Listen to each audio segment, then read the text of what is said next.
মৰমৰ ছাত্ৰ ছাত্ৰীসকল, বৰ্তমান সমগ্ৰ অসমতে উচ্চতৰ মাধ্যমিক, স্নাতক আৰু স্নাতকোত্তৰ পৰ্যায়ত নামভৰ্তিৰ প্ৰক্ৰিয়া আৰম্ভ হৈছে। ইতিমধ্যে বহুতো মহাবিদ্যালয়ত নামভৰ্তিকৰণৰ প্ৰক্ৰিয়া সমাপ্ত হৈছে।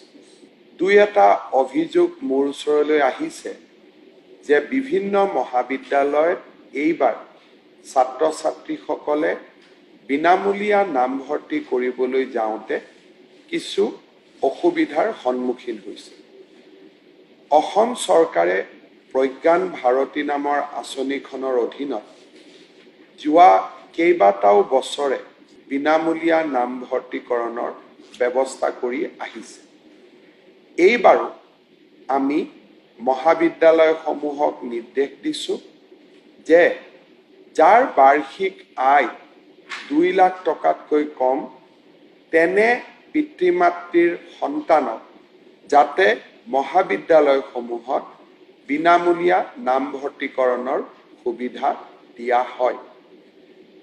বিভিন্ন কাৰণত যদি আমি আয়ৰ প্ৰমাণপত্ৰ উলিয়াওঁতে অসুবিধা হয়, তেনেহ'লে নেশ্যনেল ফুড ছিকিউৰিটি এক্টৰ অধীনত আমি আপোনালোকৰ পৰিয়ালক দিয়া পৰিয়াল পৰিচয় পত্ৰখন মহাবিদ্যালয় কৰ্তৃপক্ষক জমা দিওঁ বা তাৰ প্ৰতিলিপি জমা দিওঁ আমি বিনামূলীয়া নামভৰ্তিকৰণৰ সুবিধা ল'ব পাৰোঁ।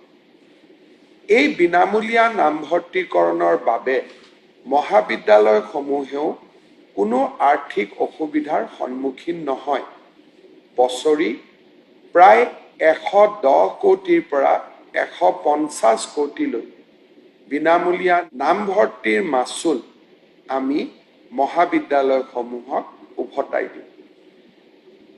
কোনোবা ছাত্ৰ ছাত্ৰীয়ে যদি বিনামূলীয়া নামভৰ্তিকৰণ প্ৰক্ৰিয়াত অসুবিধাৰ সন্মুখীন হয়, তেনেহ'লে তেনে ছাত্ৰ ছাত্ৰীক জিলা উপায়ুক্ত অথবা শিক্ষা বিভাগৰ লগত পোনপটীয়াকৈ যোগাযোগ কৰিবলৈ মই অনুৰোধ জনাম।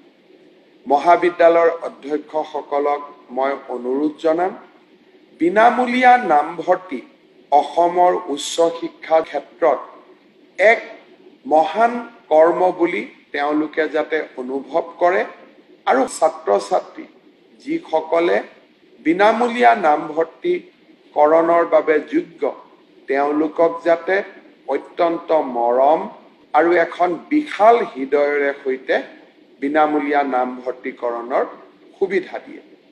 মহাবিদ্যালয়ৰ অধ্যক্ষসকলকো মই 10 জুলাইত লগ পাম।